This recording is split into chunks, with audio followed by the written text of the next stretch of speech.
Ya, kali ini kembali lagi di Kick and Rush dan kali ini gue membahas Jerman lawan Inggris yang ternyata dimenangkan oleh Inggris 2-0 gitu.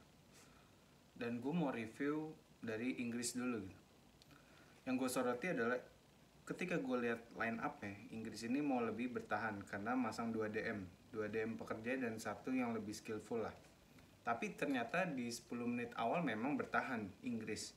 Tapi di atas 10 menit banyak peluang yang luar biasa dan ternyata Inggris bisa mengontrol lini tengah di 20 menit ke atas. Dan walaupun memang lini tengah ini suka diperebutkan oleh kedua tim, Inggris ini lebih dominan menguasai lini tengah ke depan. Dan back sayap Inggris ini cukup mengganggu ya, terutama Shaw ini main bagus dan beberapa pemain kayak Sterling sih jelek ya kayak biasa. Cuman beberapa gelandang yang petarung ini bagus gitu melaksanakan tugasnya ngelawan gelandang Jerman yang kelas dunia menurut gue. Dan ternyata Inggris ini punya back yang solid dan kiper juga bisa menghadang beberapa tendangan yang berbahaya. Ya walaupun Jerman juga nggak dapat banyak peluang.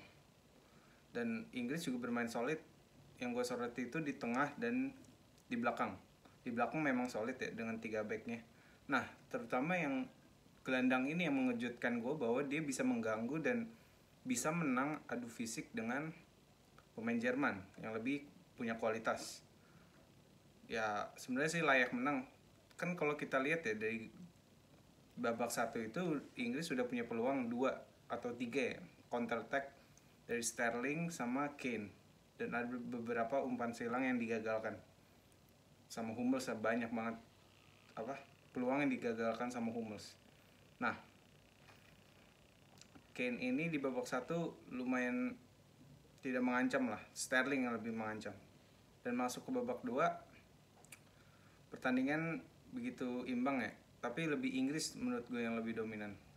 Dan akhirnya gol itu tercipta kan gara-gara kesalahan karena pemain Jerman kerebut dan defense-nya itu terlalu jauh menurut gua.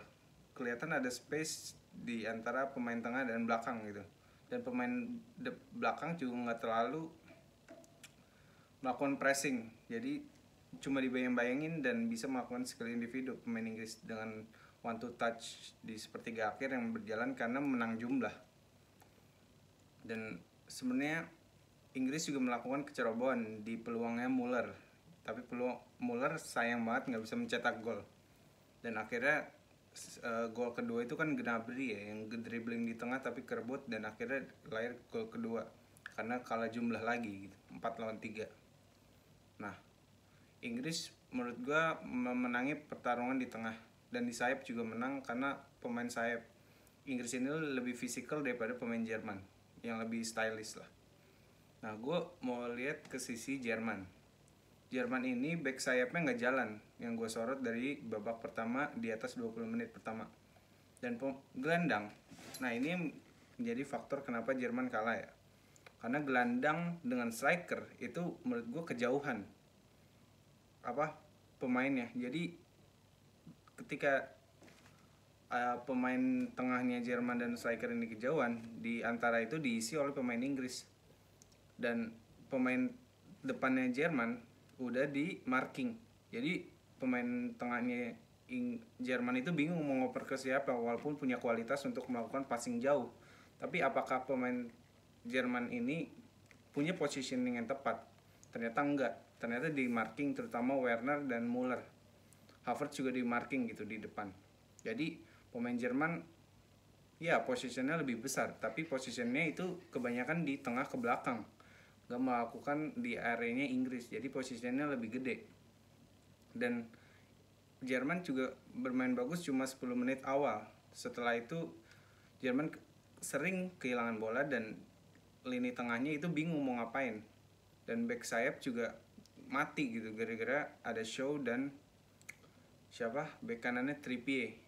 Jadi ini lebih fisikal kan mereka.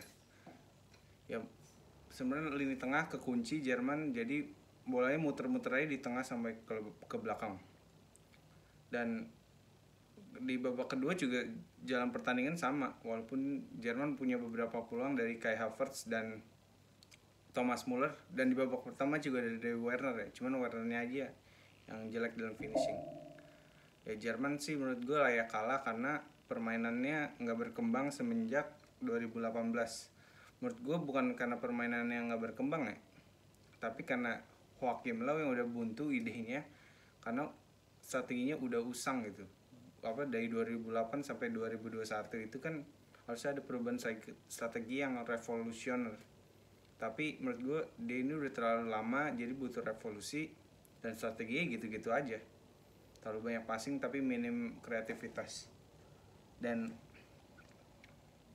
menurut gue ya Jerman ini butuh regenerasi di dua posisi, terutama di striker ya, itu Genting dan back ini udah nggak ada regenerasinya, dan kualitasnya itu nggak kualitas dunia lah back Jerman. Padahal dari zaman dulu itu Jerman itu punya keunggulan di back, tapi sekarang lagi minim lah regenerasi yang gue bilang tadi di striker dan di back. Jadi sekian menurut gue, Inggris lolos ke quarter final dengan jalur yang lebih mudah. Menurut gue sih Inggris kalau nggak masuk final sih keterlaluan ya, karena jalurnya lebih mudah di jalur daripada jalur teman-temannya yang lain. Jadi sekian menurut gue, tetap tonton Kick and Rush.